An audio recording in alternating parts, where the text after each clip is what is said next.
This week on the Trent Out Loud Podcast. And I love my body. God gave me this body and I'm going to embrace it and I'm going to love it and I'm going to be healthy. And whatever the outcome is, then so be it. And that's the lesson, Candace Owens. Yo, y'all better leave my baby mama Lizzo alone, man. You hear me? Yo, stop body shaming this woman, man. All right, so, my gosh, man. I can't believe we're talking about this again. Lizzo privates her Twitter account. People are talking online saying that Lizzo really wants to be fat. It's her brand. She's glorifying it. Lizzo came on Twitter. She's like, man, I hate it here. Why every time that I come out, everybody has to criticize and talk about my body, et cetera, back and forth. We've heard this story a million times.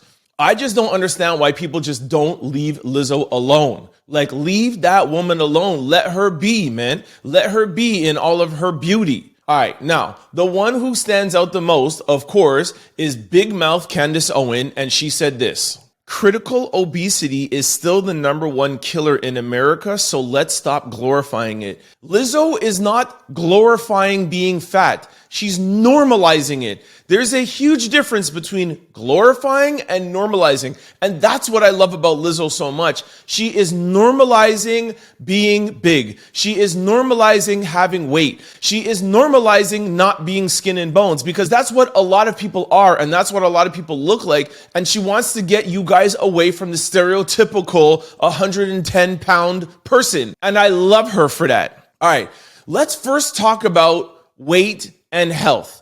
Of course, when you see somebody that's bigger, you automatically assume that they're not healthy. And yes, it can be an indicator, but it doesn't necessarily mean that you're unhealthy. I'll read you one of the comments. I legit know somebody who is 140 pounds and has high cholesterol. I'm over 200 pounds and healthy. No high blood pressure or cholesterol ever. Y'all stop thinking small means healthy, because it doesn't. Now listen, I have a small background in personal training and I have done some studies in nutrition. I am not an expert or I'm not a professional, but I know enough to tell you that a big person, an overweight person, can be way more healthier than a person that is 120 pounds in skin and bones and looks like this stereotypical healthy person. That's one. Two, let's get back to Lizzo and Lizzo's mission. And I really get upset when people think that Lizzo's brand is being fat. Lizzo's brand is normalizing it. And let me give you proof on how it's working. The other day, I was in Target with my mom and we were walking around. I don't know, I think she was looking for pajamas or something. And you know how you have models on the pictures that are all around the store? And my mom was like, wow, look at these models. Look at these women's. In the bra section, in the pajama section, in the clothing section, and they were all majority bigger women.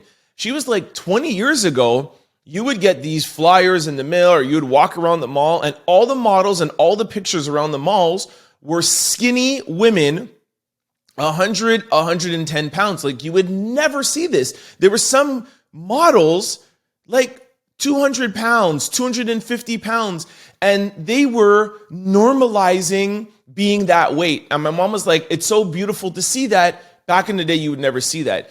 And I'm not saying that Lizzo changed the game for every single, advertiser or model agency, but Lizzo has been one of the ones that have been normalizing it.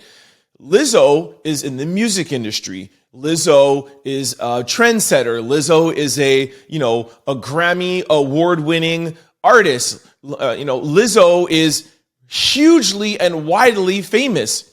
Now, 10 or 15 years ago, you'd be hard pressed to find somebody as big, no pun intended, but as big as Lizzo on the charts or in the music industry, and as a trendsetter and as a trendsetter and as a leader and as a influencer, and be that size. And that's what's beautiful about her. And that's what's beautiful about her message.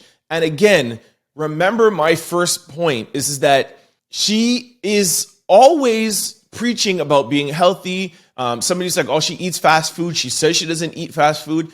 You can train and you can diet and not be 120 or 130 pounds. Okay? Don't ever forget that. That's what's most important. And if that's how Lizzo's body is, and she's training and she's dieting and she's healthy, the most important thing for anybody should be your health. And if Lizzo says that she's healthy, I believe her. If her blood pressure is low, if her cholesterol is low, if her trans fats and all of those things are low and she's still big, that could just be how her body is made. That could just be how her body composition is. And that's what she's trying to promote. I've never seen Lizzo anytime ever promote, oh yeah, be fat. Oh yeah, be unhealthy. Her message is, this is my body and I am going to wear a bikini and I'm going to be sexy and I'm going to twerk and I'm going to show it off. I'm going to be by the beach and I'm going to go out to all these industry parties and I'm going to show off my body because this is my body and I love my body. God gave me this body and I'm going to embrace it and I'm going to love it and I'm going to be healthy. And whatever the outcome is, then so be it. And that's the lesson, Candace Owens. That's the lesson, trollers, people that are talking shit about her on her Instagram. She's promoting health. You guys are trying to promote what you think the industry or what you think the media promotes as being healthy. And I'm here to tell you, with the small little education that I have in nutrition and background and personal training, some people's bodies are just like that. And the number one mission should be your health. That's it. I'm done. Shout out to my baby mama. Love you, Lizzo. Mwah. Don't forget to like, comment, and subscribe. It's your boy, Trent Out Loud. Peace!